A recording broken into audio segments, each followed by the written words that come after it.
On today's video, we're going to be talking about when is the right time for a business to consider running paid ads. Whether you're doing Facebook ads, Instagram, TikTok, Google, Amazon, or even influencer marketing, they're all going to be the same answer for when I would recommend you start throwing money at paid advertising. You trying to turn money into more money rather than you creating just organic content or sending out messages and trading your time for money. When is the right time for a business to do this without it just being way too ambitious, a little bit too early, and probably just going to throw money away? We don't want to throw money away at all, right? So let's try to avoid that. First off, we're going to divide this into two sections. We are going to talk about paid ads for selling your product, where the call to action is to buy your product. And then we're going to talk about ads where the goal is to collect a lead and give you examples for some of those lead generation type of campaigns, whether you're B2B, B2C. I'll be giving examples for both.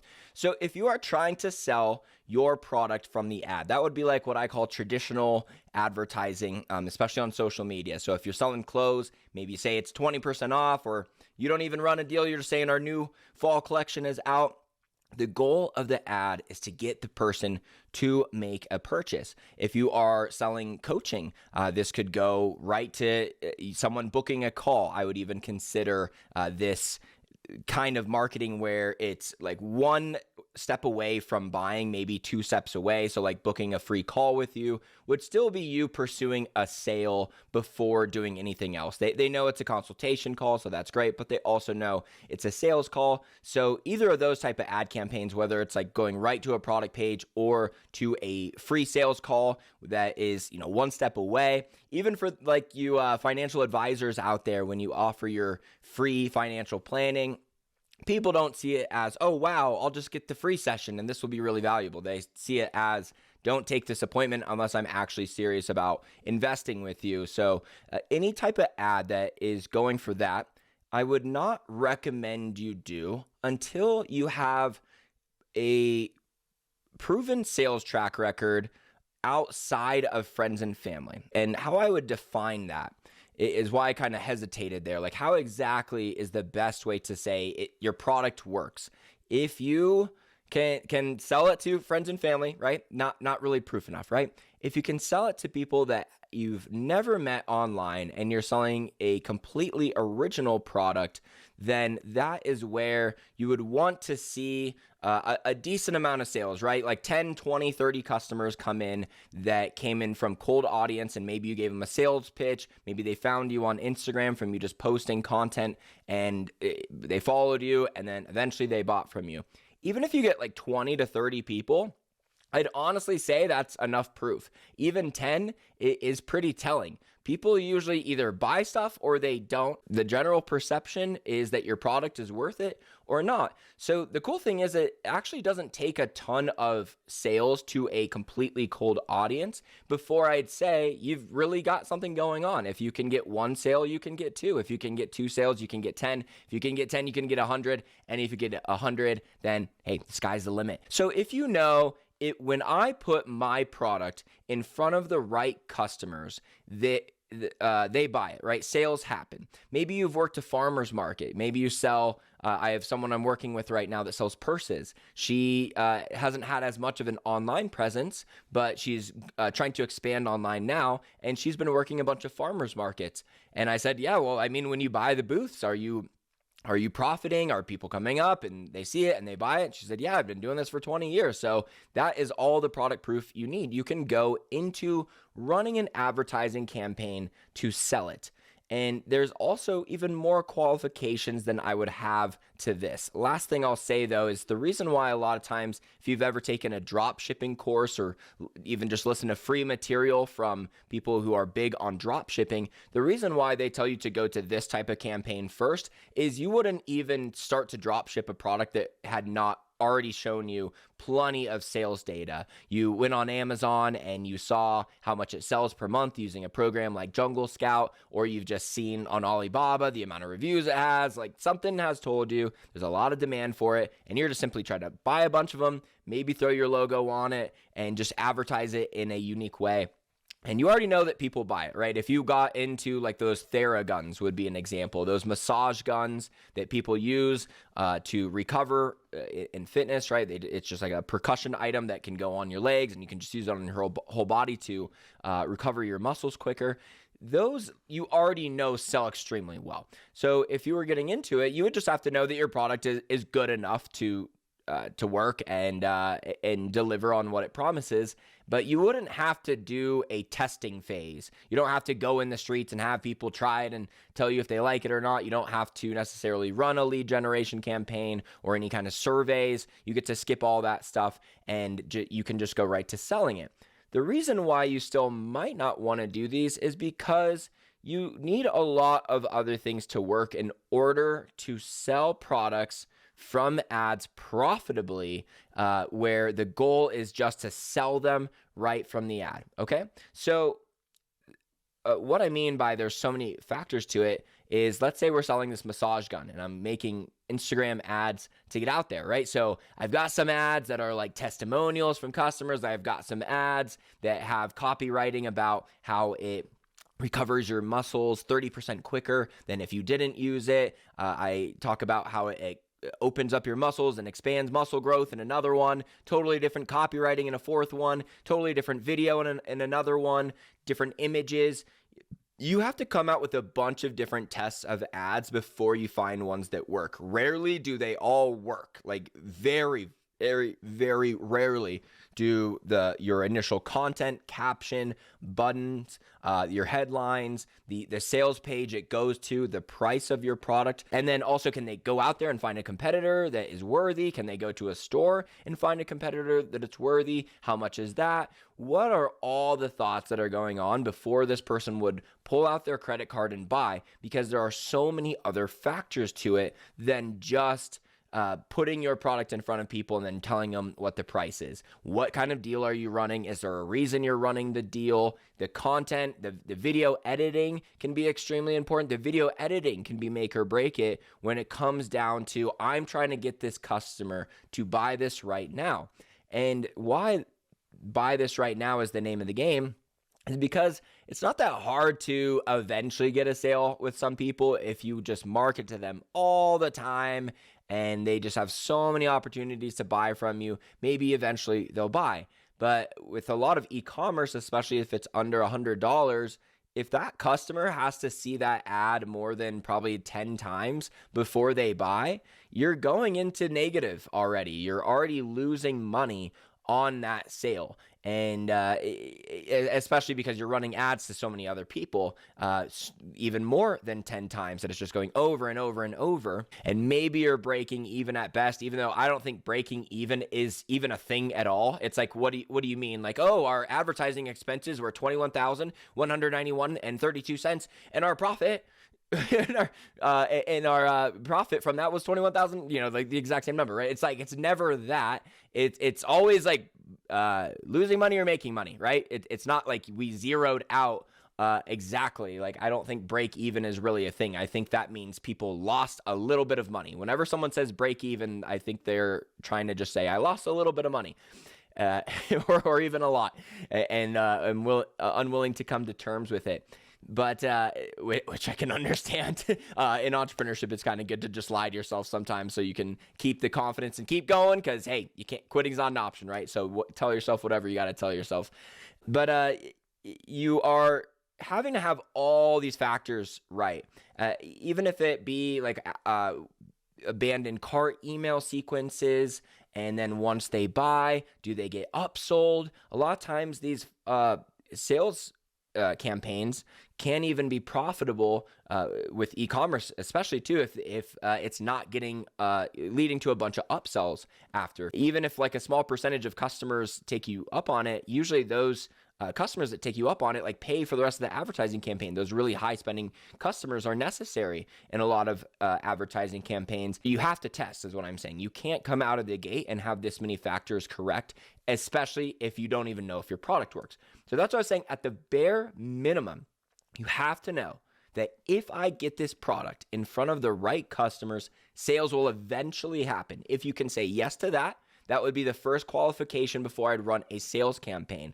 The second qualification, I'd have is, do I have a good sense of the major reasons people buy this and the major problems they are solving by doing so? A lot of people know all of the value points of their product, but they don't know the pain points of the inverse of not owning their product. For instance, if you are selling some kind of fitness equipment, maybe you know that it's got ergonomic handles and you know that it's grade A titanium, so it's super durable, and there's a 60-day warranty on it, but you don't know that the machine that they're using right now is damaging their muscles, and if they keep it up, they are going to get muscles that form weird, or they are going to get injured. And the way that they're doing it right now is the slow way to build muscles. They are wasting all this time at the gym, where if they just had the proper equipment, they could be building the body that they dream of so much quicker. If you don't have your sales messaging down at that level at all, you do get a chance to really figure this out when you run a marketing campaign, and this is a lot of times how you figure it out really quick.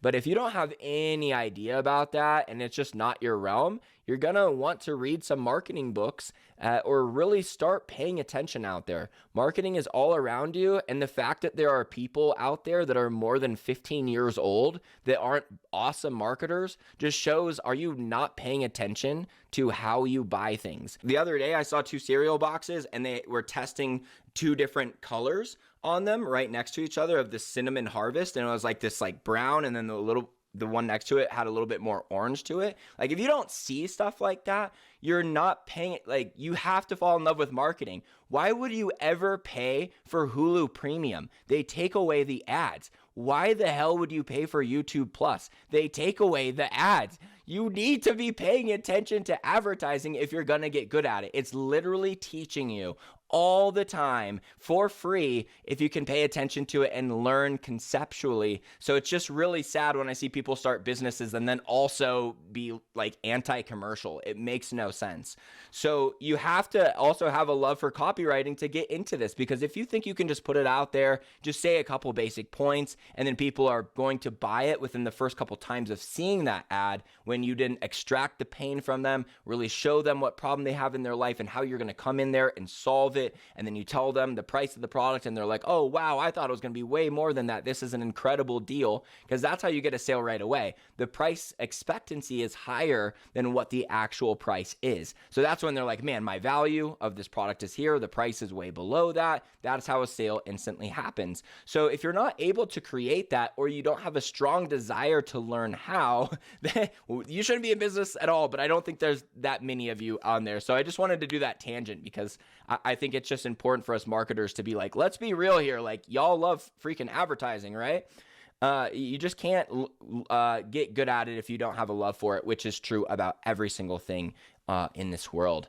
So what time would you still run ads for the lead campaign? So this is great, because the major qualification of the last two, you knowing your product works and you knowing the copywriting, are not necessary, because in a lead generation campaign, we just have to make them want something enough for free.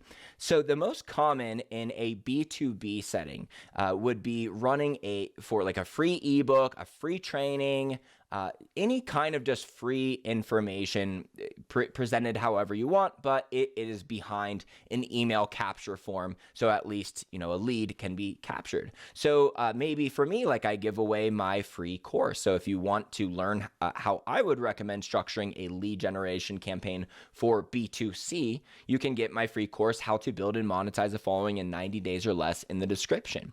Now, the reason why I give away that course is because it gives you a ton of free value, how to do that, so you can learn a bunch even if you just want the free thing. But then it also bridges you to the next step, where if you did want more help from me, then you could do so. And the other thing I know is, if I have a program where I sell people how to build and monetize a following in 90 days or less, but they just get way more access to me and have a much better chance to do so, then I know that if I can get enough people to download the free version of that course, then I know there's a percentage of those people looking for it for free that would pay for it. So if you're a course creator or coach, and you want to know, like, hey, before I build this entire paid program, is it going to work? You need to make a free version of that program where it really is the same material, but just majorly condensed. All right. So a lot of people think their free ebook should just be about something totally different. So to give you an example, if I have a program that teaches you how to run paid ads, and then I say, oh, and then for my lead generation, I'll give them a free course on how to post reels.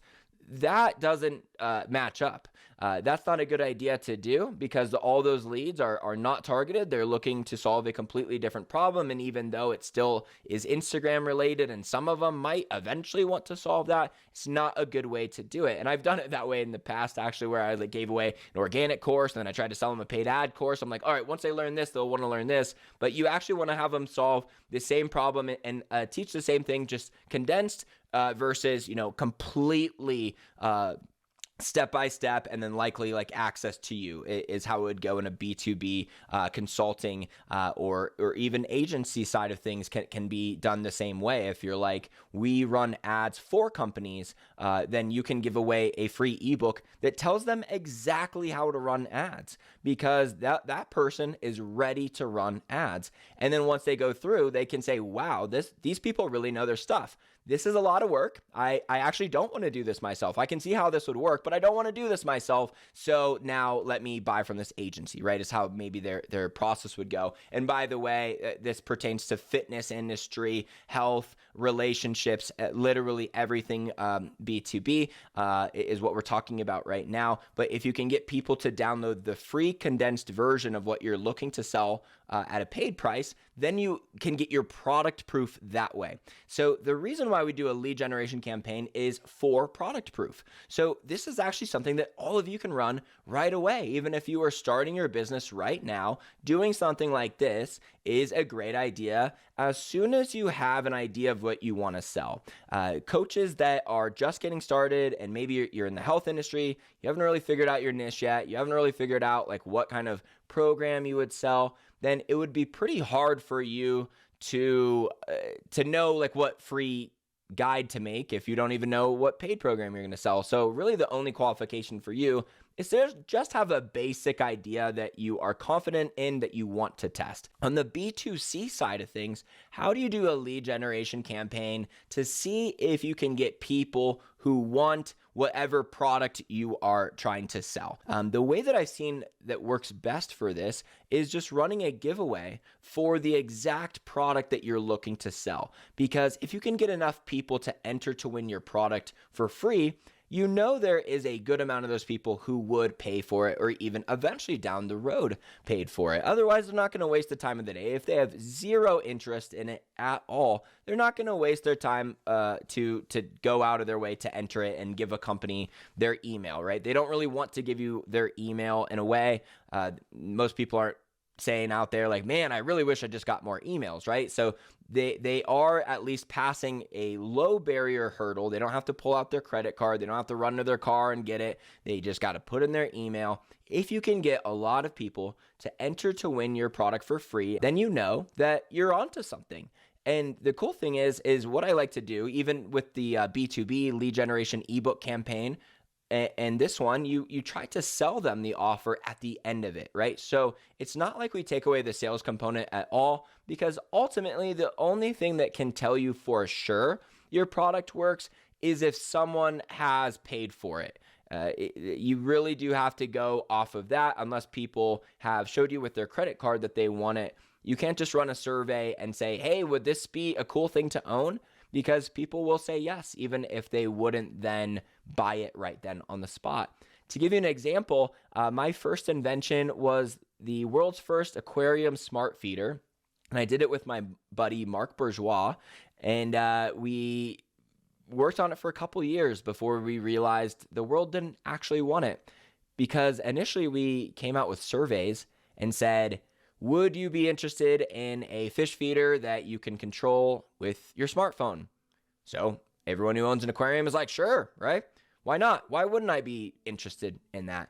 And is this something you would buy? Yes, right? They even say yes to things like that. How much would you pay for it? And they would even say things like $100. And we really took that as proof.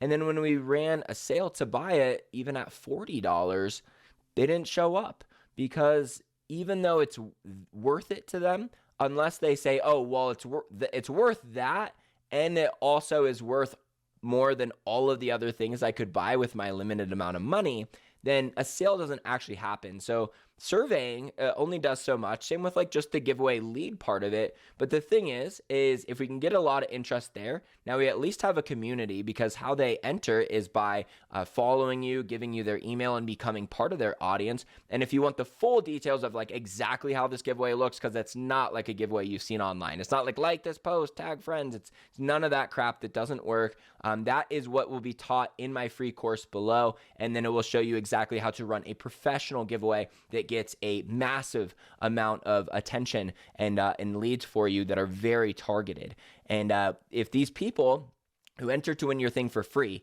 if they don't buy at the end, then you can conclusively say your product wouldn't work, or at least that the pricing is wrong, the copywriting is wrong, something is way off with it. If you don't get any sales or just barely any at all, then you can really say, of all the people on the internet for targeted leads that I can get, I could have run, if you're trying to sell, let's say a piece of fitness equipment, and you ran a giveaway for just like a 24-hour year-long membership, right? If you ran a giveaway for that, you could do that. You could run a lead campaign for, here are 5 back workouts that you can do at home to just get general fitness audience.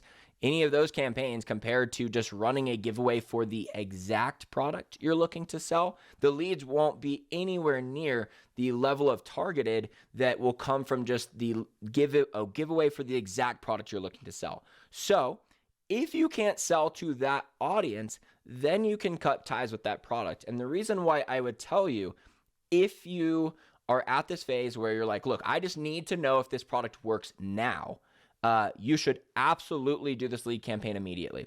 Because like I told you with that aquarium smart feeder, we dicked around for 2.5 years, and I could have gotten conclusive data in 2 months that this idea wasn't going to work if I did something like this.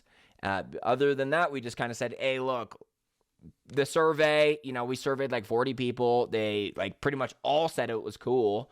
And yeah, like sweet. It looks like it has to be $120 for us to be profitable. So hopefully it looks like they said they'd pay that. So we're good. And we just ran with it, and we just kept going, kept buying more prototypes and making new molds and improving it. And all that was really valuable experience, of course. So no regrets at all. But in the future, if I did the same thing, there'd be big regrets. I'd be like, did you really not learn from your mistakes? And I will say, to those of you who just heard me make that mistake, if you go out there and do this, you should see it as regret, because I am giving you the opportunity to avoid that failure right now. Do not say, oh, well, just like he said, just go out there and fail. It's good experience.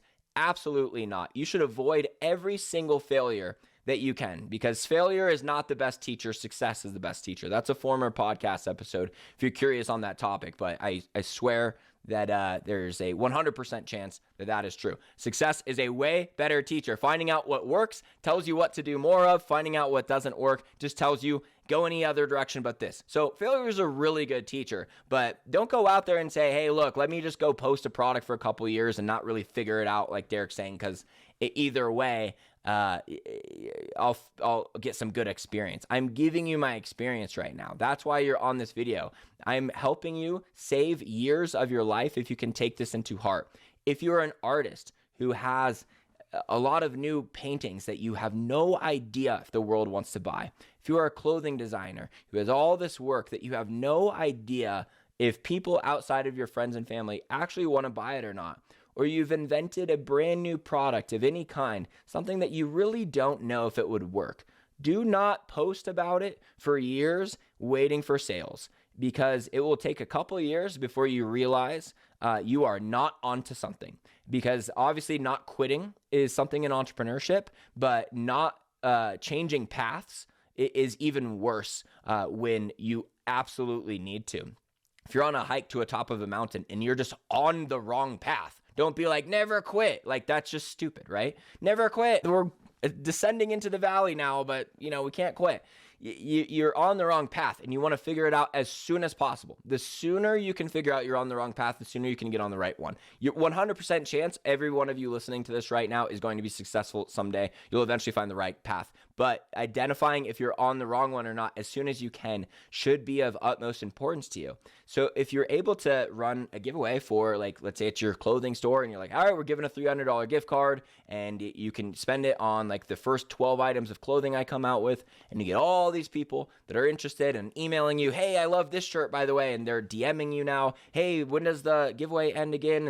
And hey, can you pick me? No, I can't. It's random. And they're asking, hey, how much is this shirt going to be? Or is there going to be a sale on this or whatever? If you start getting that commotion, now you know I'm on to something. Let's stick with this. I come out with the right products. Or if you do that giveaway and then you try to sell those 12 t-shirts at the end and you really don't get that many sales, now you can know, hey, these couple t-shirts, no one even clicked on them, it looks like. So I could probably scrap those. But these 2 t-shirts, I got a couple sales on them, but look how many people clicked. Like, look how many people added it to cart. Like, there's a lot of people into this. So I need to start making more t-shirts like this, and I can say so conclusively. And you really want to get that understanding in marketing that the data that you're getting from your campaigns, it doesn't matter what the data is as long as it conclusively tells you what to do next. And the problem with running, like, if I didn't know my product worked and I'm trying to sell my clothes, through an ad that just tries to sell them right from the ad. 25% off ends this weekend, and people aren't really clicking it, or maybe some are, but they're not really adding it to cart, and they're exploring around the website. And I just get these ad results, and I spent like a few $1,000s to get them, and I got like $100 in sales.